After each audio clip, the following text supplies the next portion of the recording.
Hey, what's up? It's Dragon Child. Welcome to my bare face, which you probably see all the time, but I'm pretty proud of my face right now because I haven't been wearing makeup. I don't wear makeup on a daily basis anyways, but I've been taking better care of my skin, and she's a little clear. It's making me happy, but since a lot of us are doing social distancing and all of our classes are now in online classes, I thought I'd hit two birds with one stone and film a video on one of my art projects. More like art assignment because it's not really for my art studio class, it's for my art history class. It's very low key, it's nothing crazy. If you're into Bob Ross, this might be the video for you.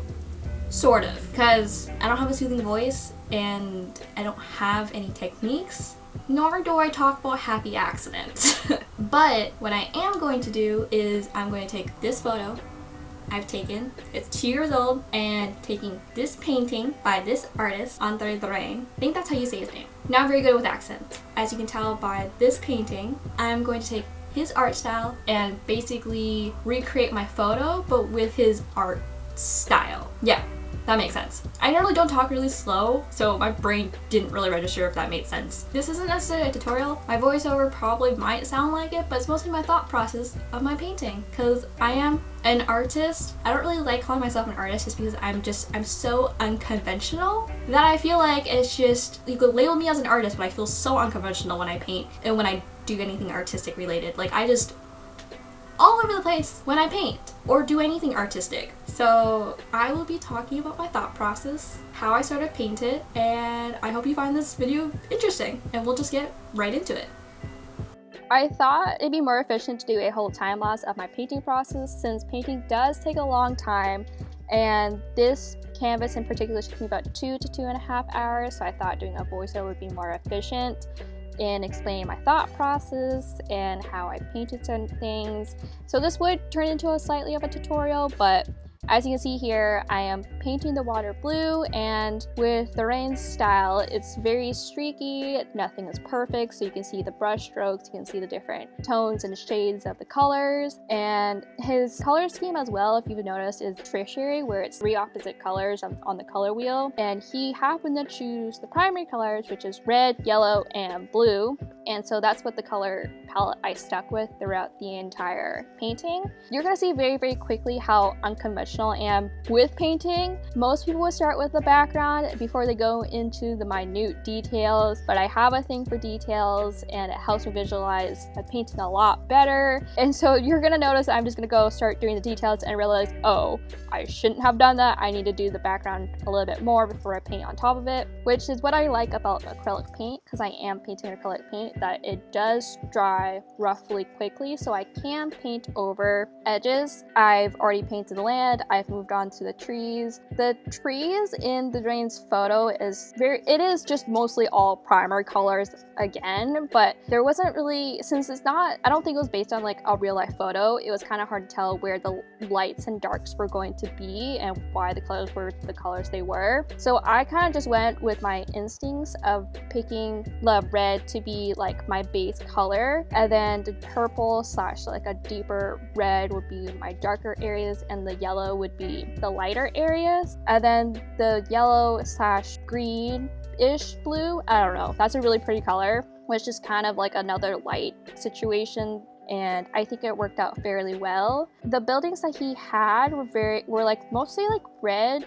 and blue, like almost like an ombre effect, but again, it's not a perfect ombre, it's very streaky, but they blend in really well. And so when I would paint in to blend together, it would be like a lot of reds, whites, and purples to kind of mix it together. But since acrylic paint does dry fairly quickly, you can see like it's not a perfect rectangle, so I did paint in yellow, and I was not a fan of this yellow green undertone. This painting kind of has a very warm feel despite the fact that one of the colors chosen is blue, and blue is a cool tone color, and so I painted over this yellow to be a more burnt-ish orange. Obviously I kept with the whole streaky brush feel of this painting. I showed my mom the finished product of this painting and she said it looked like a child had done the painting, but she liked it as long as I liked it, and this is one of my favorite paintings. But I think the reason why she said it looked like a child had done it is because the colors are not cohesive and brush strokes are all over the place, but obviously it's an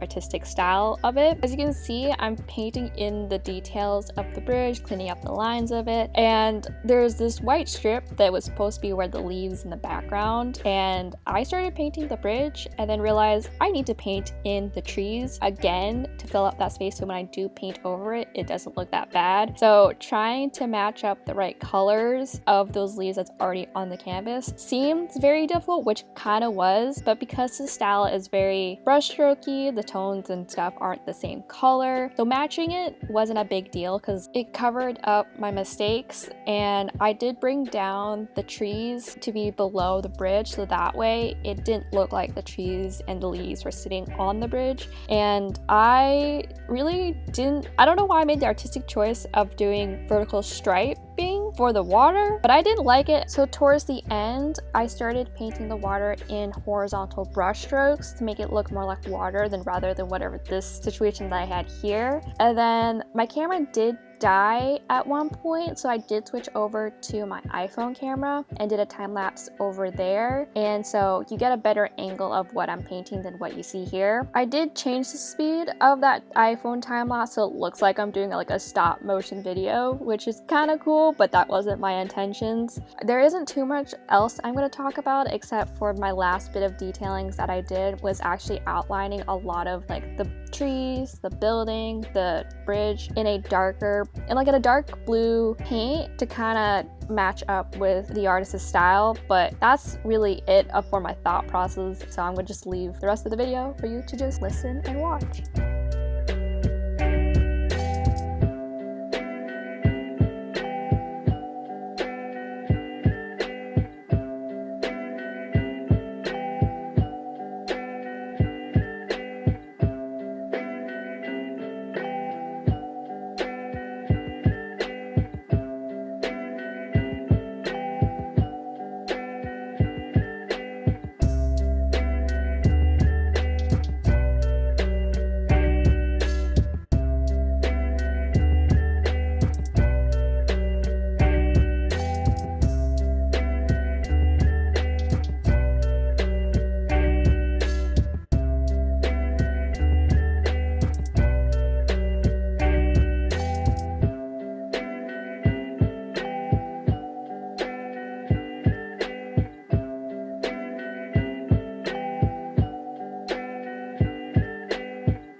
And she makes me happy.